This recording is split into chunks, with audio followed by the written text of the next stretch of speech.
história vai dizer que Eucana, seu pai, casa com Ana. E Ana, a Bíblia é muito clara em dizer que Deus não permite que Ana tenha filhos. Quem não permite é Deus. Isso é uma permissão de Deus. Deus que está dizendo, Ana não pode ter filho. Isso vai dar o direito de Eucana casar-se com uma outra mulher. Eucana vai então agora casar-se com Penina. E ao contrário de Ana, Penina era uma mulher que a Bíblia vai relatar dizendo que ela dava filhos com facilidade. Ana, Deus não permitia que tivesse filho. Mas Penina dava filhos com facilidade. A história vai dizer que todos os anos, Eucana pegava Penina, pegava os seus filhos, e pegava Ana, e eles iam subir até Siló. Em Siló, no templo, eles ofereciam sacrifício a Deus. Todos os anos, isso era costume dos anos. Eucana pegava Penina, pegava os filhos, pegava Ana, e ia até o templo em Siló. Todos os anos, Eucana presenteava os seus filhos. Eucana presenteava Penina. E tudo que ele dava para os seus filhos, tudo que ele presenteava a Penina, ele não vai contabilizar. Ele não vai fazer as contas do que ele vai gastar. Mas tudo que ele dava para Penina e para os seus filhos, ele amava tanto Ana, que ele vai dar em dobro para Ana. Ele vai presentear Ana em dobro. Mas isso não confortava o coração dela. Porque Penina ia chegar para Ana, todos os anos acontecia isso. Ia zombar dela. Penina ia rir de Ana. Porque Penina dava filhos com facilidade. Mas Ana não era culpa dela. Era Deus que não permitia que ela tivesse filho.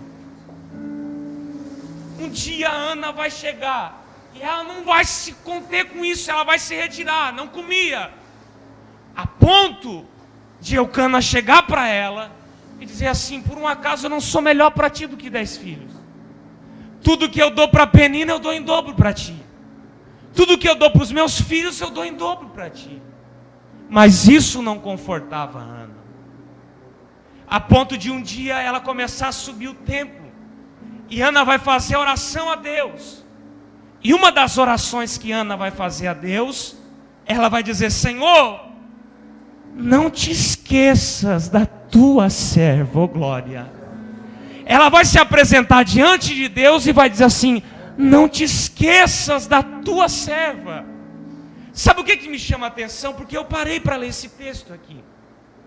E eu comecei a ler e me chamou a atenção, porque quando eu vou olhar para a Bíblia, e eu vou lá em Lucas, no capítulo 21, eu vou ver Jesus sentado numa pedra. E Jesus está vendo os ricos virem ofertar. Jesus está vendo os ricos trazer oferta. E na mesma reunião que ele está vendo os ricos trazendo oferta, ele vê uma viúva muito pobre. E a viúva vem só com 2 moedas. E a Bíblia vai dizer que além de ela vir só com 2 moedas, as moedas que ela trazia não eram de valor. E ela vai trazer, a viúva vai trazer, e Jesus vai olhar e vai dizer assim, essa mulher hoje aqui, foi a que mais ofertou. Porque ela ofertou, vocês todos ofertaram do que sobrou. Mas essa mulher aí, ela ofertou tudo que ela tinha. Sabe por que me chamou a atenção? Eu saí do texto e estou voltando agora. Porque Ana vai apresentar a Deus uma proposta. Ana vai propositar a Deus, ela vai apresentar a Deus uma proposta na oração dela. Não te esqueças da tua serva. E ela está dizendo assim, eu não tenho, oh glória, mas se tu me der o filho, oh glória, eu vou entregar ele para ti, aleluia. Ana não vai entregar o que sobra, ela não vai querer entregar o que está faltando, ela vai apresentar a Deus uma proposta dizendo assim, eu não sei se isso é uma barganha, mas ela está dizendo, se tu me der o filho, eu entrego ele para ti. A intenção dela é entregar o filho para Deus. E diante de um contexto em que, em Siló, Eli era sacerdote, e os filhos de Eli, eles estavam em uma corrupção total no templo. Eles desmereciam as ofertas que eram trazidas para o templo. E a Bíblia vai dizer que Deus considerava o pecado deles abominável. Diante desta situação, nós vamos chegar aqui no capítulo de número 3, de 1 Samuel que nós lemos. E o que vai me chamar a atenção de tudo isso é que Ana, nós começamos aqui, antes de eu começar a pregar agora, sair da introdução, é que Ana vai entregar, ela vai entregar o filho para Deus. E não existe coisa melhor na nossa vida, irmão, do que nós entregarmos tudo para Ele. Não, do que você entregar os teus problemas, não para o teu vizinho, mas você entregar os teus problemas para Ele. Você entregar as tuas conquistas a Ele. Eu lembro de uma história que eu estava ouvindo um tempo atrás. Joseph Cliver, por volta do ano de 1855, um irlandês, que ele vai começar a sua vida. E quando chega na época da sua mocidade, ele vai conhecer uma moça, a qual ele vai fazer planos de casamento com ela.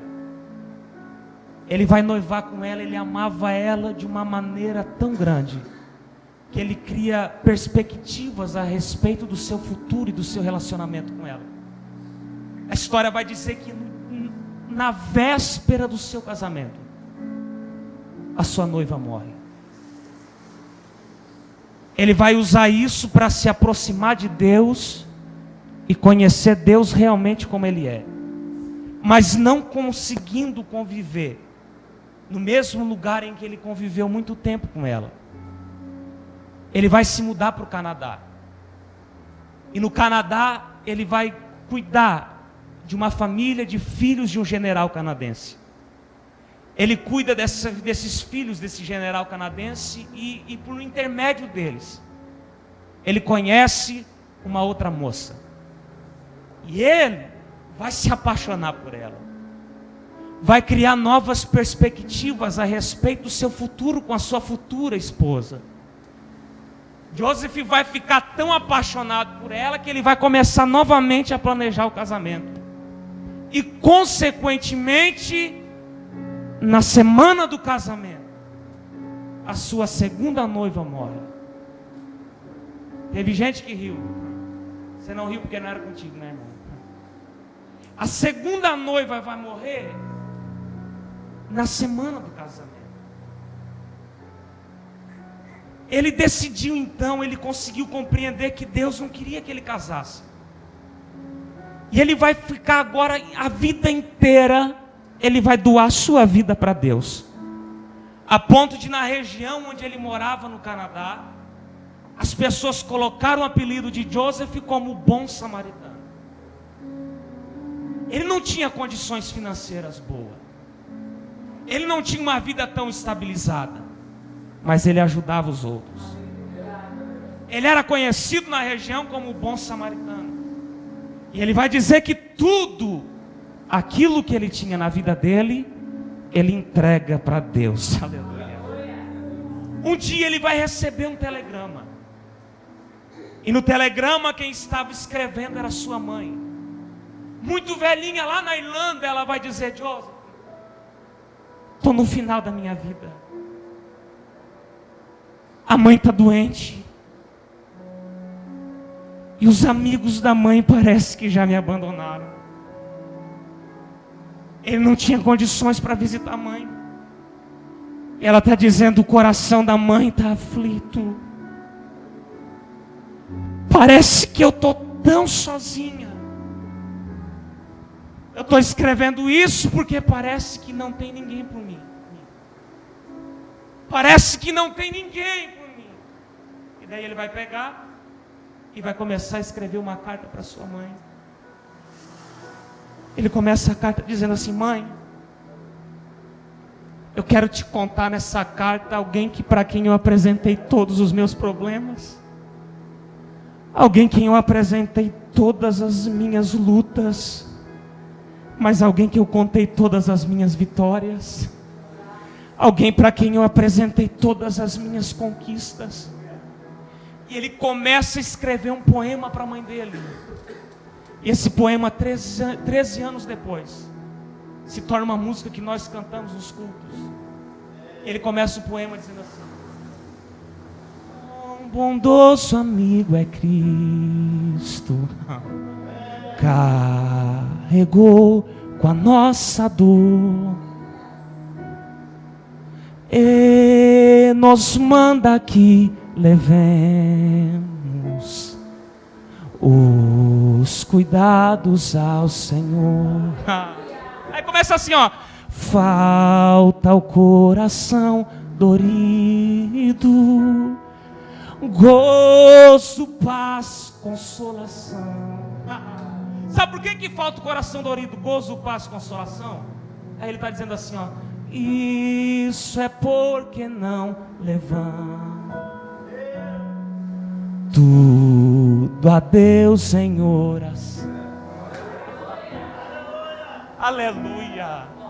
Ele é o verdadeiro amigo, a quem nós não devemos contabilizar o que nós vamos entregar. Se é luta, se é problema, se é dificuldade, se é vitória, nós devemos entregar tudo para Ele. Tudo para Ele.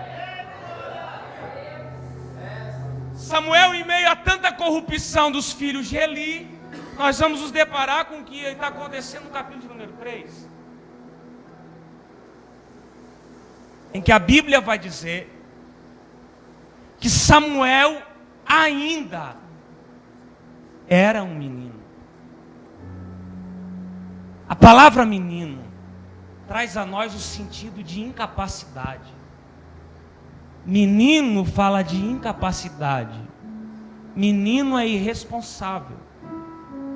Menino fala de dependência. Todo menino precisa de alguém que responda por si. Todo menino precisa de alguém que responda pelos seus próprios atos.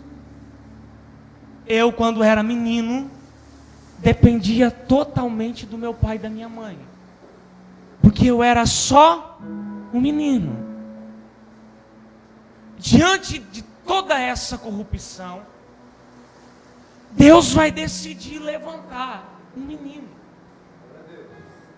Segundo o que o Celso estava falando aqui, hoje nós vivemos em um tempo em que tem muito pregador bom,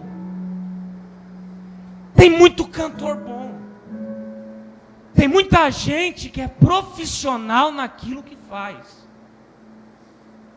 Eu cresci e às vezes eu cresci na igreja, alugava DVD e tinha pessoas que eu levava como referência para a minha vida. E às vezes, algumas viagens que a gente vai fazendo, Deus dá a oportunidade de conhecer essas pessoas pessoalmente. E não é que pessoalmente eles são melhores ainda. Pregam como ninguém. Tem uma boa pregação. Tem um bom sermão. Fazem uma boa aplicação do texto. O problema é que por trás de uma boa pregação existe um mau testemunho. Existe um mau caráter. Por trás de uma boa aplicação, existem falatórios a respeito do cidadão. E é isso que está acontecendo aqui no capítulo de número 3. Vai chegar um tempo em que Deus vai começar a balançar a figueira. As máscaras dos filhos de Eli vão começar a cair. Ofni e Finéias vão ser envergonhados. E Deus vai começar a levantar menino, ó glória. Deus vai começar a levantar menino. Se coloca à disposição para ser usado.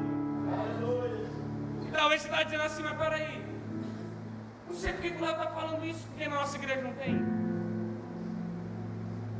Deus não precisa de menino para quando Deus falar em levantar menino, eu não estou falando que vai colocar em lugar de destaque, que vai colocar nos grandes púlpitos ou nos lugares de exaltação. Deus é muito mais que isso, irmão. Quando eu falo de menino que se alista, é um menino que tem coragem de entrar no bar e evangelizar. Aqui no bairro mesmo, aqui no Laranjinha, que tem coragem de bater na porta do vizinho e dizer assim: Jesus te ama. É desse tipo de menino que Deus precisa. É muito mais do que isso. É de nós. Eu fui convidado, irmão, agora. Eu não fui ainda, mas sexta-feira eu vou. O pessoal que leva a gente para internar lá no desafio. E eles me apresentaram um projeto que eu vou começar a participar toda sexta agora. O projeto deles é o seguinte: 11 horas da noite, chovendo ou não, 11 horas da noite eles se encontram, um monte de jovem de uma igreja. Eles se encontram e vão para a avenida entregar cachorro quente, tocar violão, pregar. E eu perguntei para quem? Eles: para o drogado. Sabe para quem que a gente prega? Para o homem de rua, para o necessitado. Eu perguntei: mas para quem? Eles: sabe para quem? A gente encontra a prostituta. Nós pregamos para a prostituta, cantamos para o travesti. Isso é evangelho, irmão. Aí às vezes, eu falo por mim, eu não vou falar nem por quem está aqui. Às vezes eu e o Daniel estamos em cima do púlpito no sábado, no domingo, e achamos que estamos fazendo muito para Deus. Deus é muito mais do que isso. Deus, meu Deus do céu, o evangelho é muito mais do que isso. Deus precisa de menino que se alista para fazer a obra. Não é para ficar reconhecido, não é para ser famoso, não. É de menino que se coloca à disposição para evangelizar onde ninguém quer ir. A tradição judaica dizia que para começar um culto precisaria de no mínimo ter 10 pessoas. Aí Jesus vem e vai dizer assim: onde tiver 2 ou 3 reunidos no meu nome, ali eu vou estar. Sabe por que Jesus está falando isso? Porque onde o cantor famoso não quer ir, onde o pregador famoso não vai, tem menino à disposição que vai, e Jesus vai estar presente no meio. Jesus vai estar presente. Samuel, a Bíblia vai dizer, texto que nós lemos, era um menino. As visões eram raras naquele tempo. E daí, no texto que nós lemos aqui, vai dizer que eu vou ler aqui, ó. Um certo dia as visões eram muito raras, e certa noite, Eli, já quase cego, olha só, estava dormindo no seu quarto, e Samuel dormia na tenda sagrada. Eu parei para pensar nisso aqui, e eu comecei a analisar. Que Eli está quase cego é uma consequência. A cegueira era a consequência da idade que chegou. Ninguém tem a opção de dizer assim: hoje eu quero ficar cego e amanhã eu não quero mais ficar cego. A cegueira é uma consequência. O que está em questão aqui, que é uma opção, é Eli estar dormindo. Porque nós escolhemos a hora que nós vamos dormir. Se eu trabalhar durante o dia, eu durmo durante a noite. Mas eu lembro que o pai às vezes trabalhava na mina de madrugada e ele dormia durante o dia. Às vezes que dormia, quando não trabalhava 2 serviços. Mas nós conseguimos administrar. Nós temos a opção de escolha, é uma opção. Se eu trabalho durante o dia, eu durmo durante a noite. Mas se eu trabalho durante a noite, eu vou dormir durante o dia. A cegueira de Eli é uma consequência. Mas a pior opção é em ele estar dormindo. E mesmo Samuel ajudar ele, Samuel ser um menino, a Bíblia vai dizer que Samuel também estava dormindo. E olha o lugar que Samuel estava dormindo: dentro do templo. Meus irmãos, o sono, ele é algo que faz com que a nossa visão fique ofuscada, e o que procede depois da visão ofuscada é que nós perdemos o equilíbrio. O sono faz com que nós ficamos com a visão ofuscada, e com a visão ofuscada nós perdemos o equilíbrio. Eu lembro de um dia que eu estava vindo, eu e o Daniel, nós estávamos vindo de Florianópolis, e nós havíamos cantado lá e estávamos voltando do culto, um domingo à noite. Eu tinha passado o final de semana inteiro com febre. E ele pegou febre, o Daniel pegou febre lá, na cidade, lá em Florianópolis. E nós estávamos voltando de viagem, domingo à noite. E viajar em dois é melhor do que um. Até você viajar com o Daniel, irmão. Eu não tinha nem saído da ponte, ele já estava ferrado no sono. Eu disse, meu Deus do céu, e agora? Eu disse, não quero nem saber. Eu vou e deu. E nós saímos de Florianópolis, entramos na BR e viemos com tudo. Chegou uma parte que o sono começou a se tornar tão forte, que eu comecei a regalar o olho. E o olho começou a ficar mais aberto do que é, maluco. Podia desligar o farol, que o olho iluminava mais que o farol do carro. Pense, eu tentava controlar o sono e não conseguia. Eu disse, não, mas eu vou conseguir vencer o sono. Chegou uma hora da viagem que eu lembro que nós já havíamos passado em Imbituba. Eu disse, agora está tranquilo. Passamos em Imbituba e nós viemos em direção à laguna e a ponte ainda não havia inaugurado. Eu não lembro do que aconteceu antes. Eu lembro que o olho, a visão ficou ofuscada. E depois que a visão ficou ofuscada, meu irmão, o carro foi saindo fora da pista. Tinha umas tartarugas que nós somos, eu e ele acordamos junto na tartaruga. Quando a gente viu, estava cheio de placa na nossa frente. Eu olhei para ele e disse, meu Deus do céu, será que a gente inaugurou a ponte antes da Dilma? Porque a visão ofuscada fez com que nós perdêssemos o equilíbrio. Quando eu olho para a Bíblia, eu vou ver Eutico em cima da janela. E Eutico está empolgado com a pregação de Paulo, mas lá fora o mundo está lhe atraindo. Eutico ouve Paulo e ele está se empolgando com a pregação dele, mas ele olha para fora e está vendo o mundo, e o mundo também atrai ele. Ele vai ficar na indecisão, e a indecisão faz com que ele pegue no sono. E quando ele pega no sono, a visão ficou ofuscada. E Eutico perde o equilíbrio. Caiu. O maior problema nosso é quando nós frequentamos o culto na quarta, no domingo, faz o curso na segunda, vem ciclo de oração na terça. Quarta tem culto de novo. Vou para o culto na quarta. Para aí, quinta tem culto lá no Pacheco. Eu vou no Pacheco. Vai no culto no Pacheco, na Colonial. Para aí, sexta tem lá na Irmã Lenin, em Siderópolis. Eu vou lá no Irmão Luizinho. Sábado tem os jovens. Eu vou nos jovens. E domingo eu volto para o culto. E nós fizemos essa sequência. E nós estamos diariamente dentro do templo. Mas toda semana a gente vem e sai. E não é capaz de acordar. A gente vem para dentro da igreja. Mas não passamos de pessoas que estamos dormindo dentro do templo. Não passamos de pessoas que frequentam culto, que sai do culto, que vem para o culto, mas que todos os dias estamos dormindo. Celso falou aqui, necessitado passa todo dia na sua porta, você não é capaz de estender a mão. Tem alguém do lado da tua casa que precisa ouvir falar de Deus. E nós,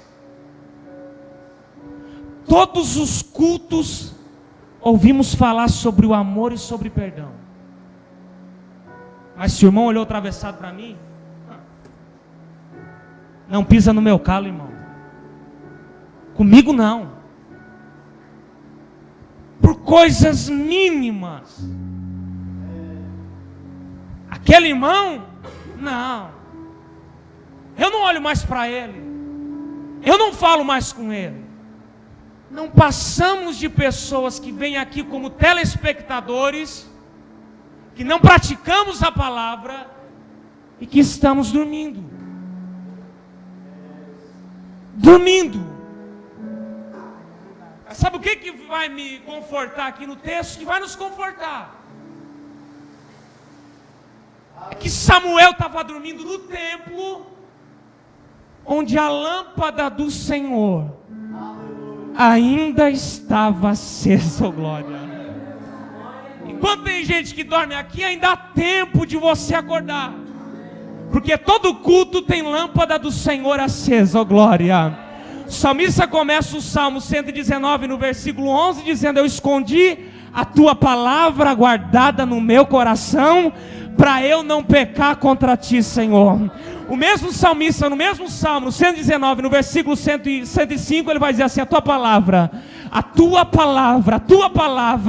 na minha vida, ela é lâmpada para os meus pés, ó glória, e ela é luz para o meu caminho. A tua palavra, aleluia, é a palavra dele.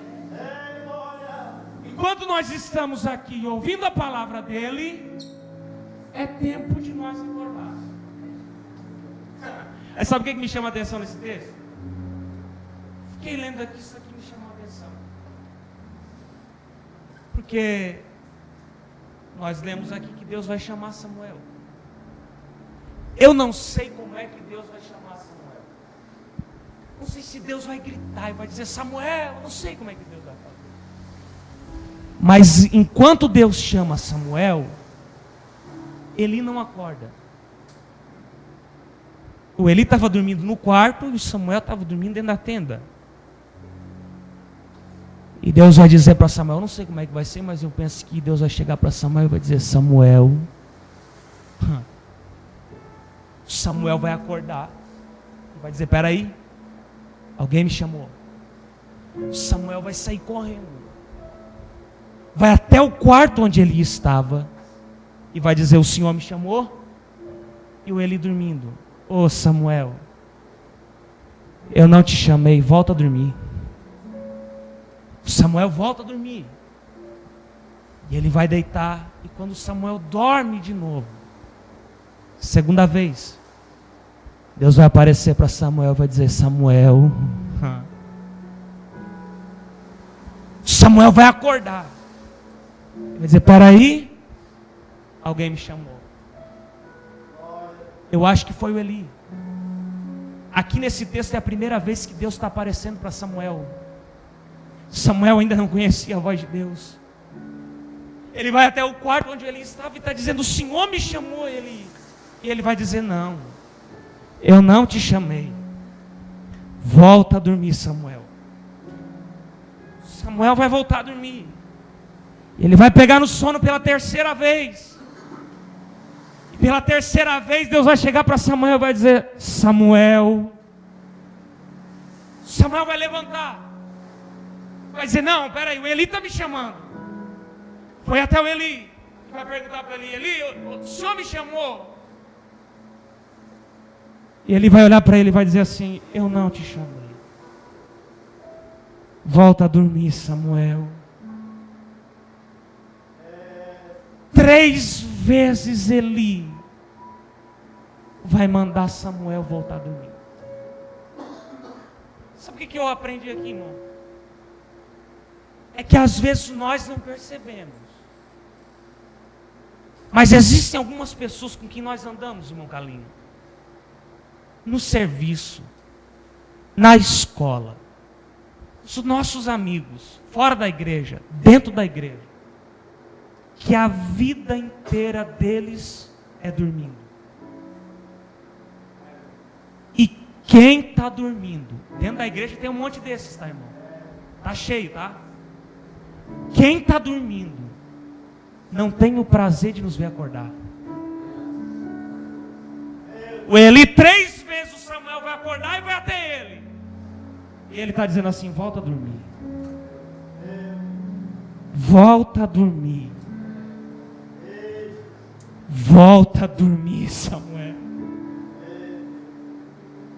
Aí na quarta vez o Eli vai dizer assim: peraí, mas se é Deus que está falando contigo, e se Ele falar, tu diz assim: fala, que o teu servo ouve. Samuel volta a dormir. Na quarta vez Deus vai aparecer para Samuel e vai dizer: Samuel,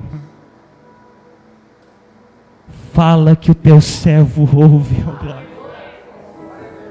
Ana entregou a Deus o filho,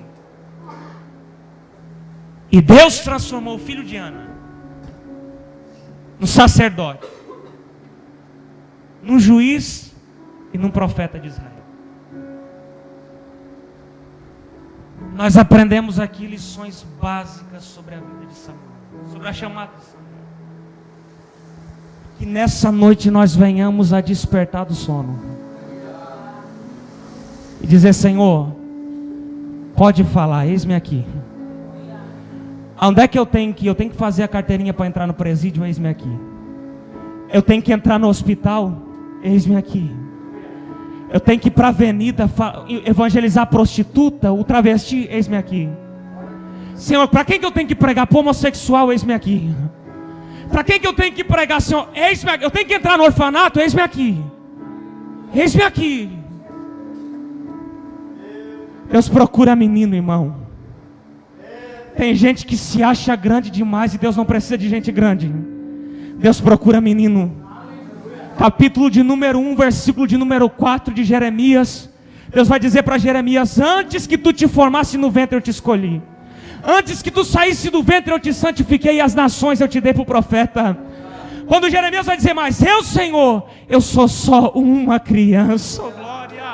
Deus precisa de menino que se coloca à disposição. Deus não precisa de quem se acha, Deus precisa de quem depende dEle, de quem precisa dEle. Se tem alguém aqui que precisa do Senhor, levanta a mão, se coloque de pé e adore a presença do poderoso. Aleluia.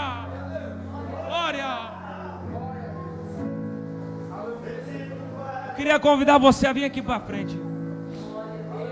Você que a palavra falou nessa noite, vem até a frente.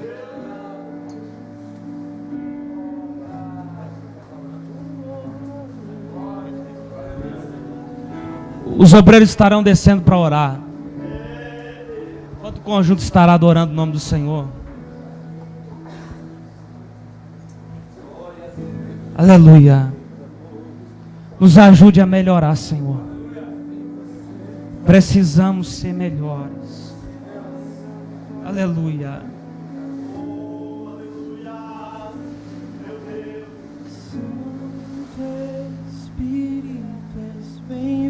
Aleluia. Aleluia. Nos ajude a melhorar, Senhor.